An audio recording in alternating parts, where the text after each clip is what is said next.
Now we have Sumaira Khan, our correspondent in Islamabad, with us. Sumaira, what are the highlights and key agenda of the press conference? Yes, I think most of the points are just well narrated by even you just a while ago.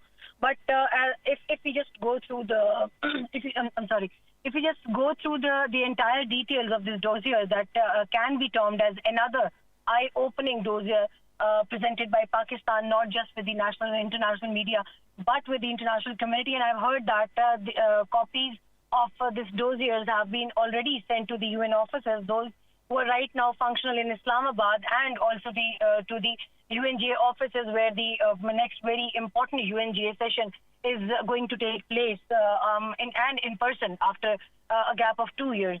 So if we detail about the content of the dossier, Foreign Minister Qureshi informed that it contains 3 chapters and 113 references, 26 of which are international media review reports and 41 are reports from Indian media and think tanks. He also added that it also contains 32 references to international human rights organizations and 14 references from Pakistan. Foreign Minister was also of the view, and he informed the media personnel that Indian war crimes have also been detailed in the dossier, and we can mainly term that the dossier is entirely drafted and crafted on the basis of Indian occupying forces atrocities in the valley. And then he said that, speaking on Indian atrocities, Qureshi informed that 900,000 Indian troops are stationed within Kashmir, which is one of the largest deployment in the world anywhere on a very and it cannot be termed that it is deployed on a longest border or any part of the world that is under conflict zone, that is amongst the conflict zone.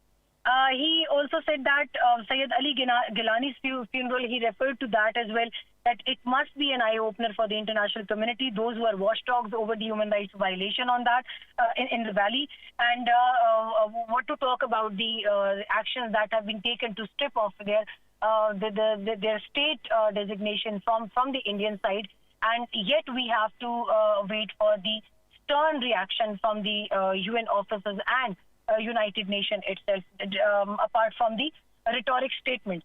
I asked him a question that there are numerous resolutions that are giving liberty to the Indian occupied Kashmir residents, that why they are not given their right to self-determination.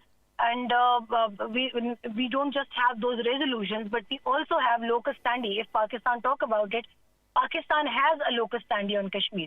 Then why UN is not moving? What is stopping UN to liberate Kashmir like they did play a part in East Timor and South Sudan?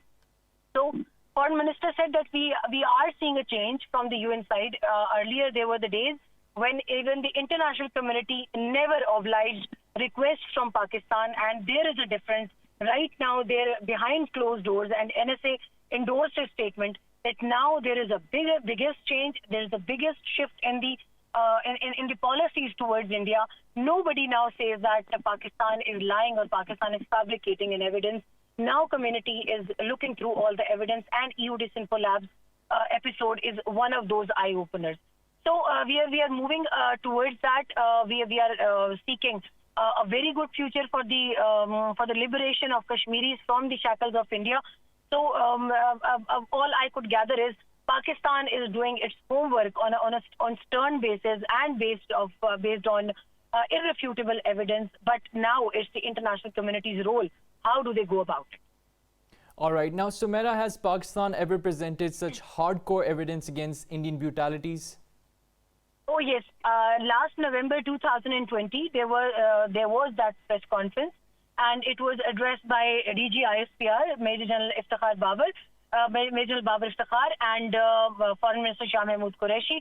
And even in that episode, there were many chapters containing that the dossier was containing, and it was once again on the Indian brutalities, not just Kashmir, but the information was going round and round about all the Indian involvement, heinous crimes and evil characterizations in Afghanistan as well. And that was the one dossier that is still lying at the very important offices of all major countries, not just UN, but all other international platforms, including SCO, Islamic organizations, and for, as a matter of fact, G8 and P5 as well.